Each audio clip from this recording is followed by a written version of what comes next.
เอาผ่าปะนะ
แนวห้องก่อน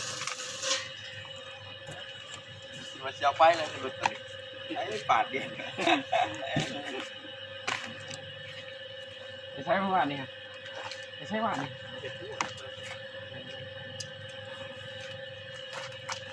สวยเอาไปครับโอเค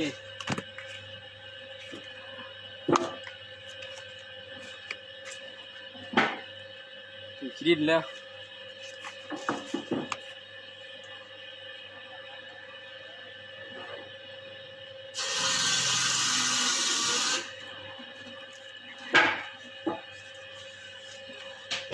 ใช่ผ้า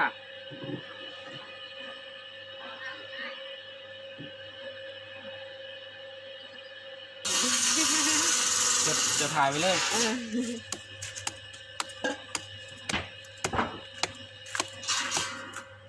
ต่อหมวกก็บ่ใส่หมวกเหมือนบ่ได้เอามาบอกเอามาอยู่นะก็คือผมรู้สึกว่าบ่เห็นหมวกเด่นค่ะหมวกเจ้าค่ะเหมือนบ่ได้มาแต่บ้านบอก หมวกสีขาวเดี๋ยวมาบ่ได้มาแต่บ้านคือบ่มา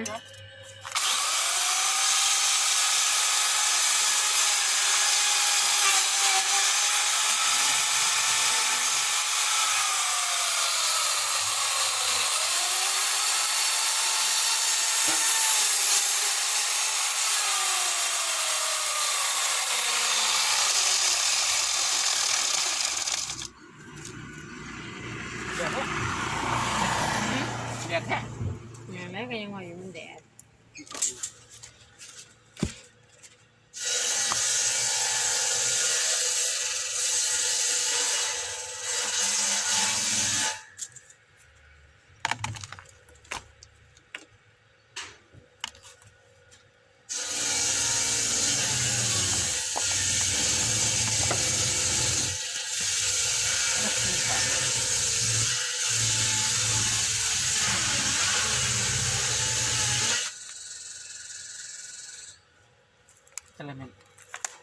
เป็นยังสั่ง งามบอลในว่าอะไรที่จิตเจือดเปลี่ยนเป็นลาย นี่หนูบกเขิงจะตัดเขิงมันก็ถิ่มไหนแล้วล่ะ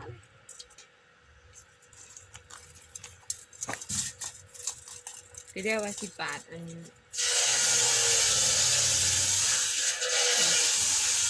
แง่ก็จะบตัดเขิงมันก็จะแทรกก่อนจะตัดนะตอนนี้ก็ได้ตั้งนะ บอลมันแตกไม่ใช่หัวเทียนเขา เออ แตกมามันแตกเอง เรียกว่า มันงามไพ่ฉีกบา3 บาท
เอาแล้ว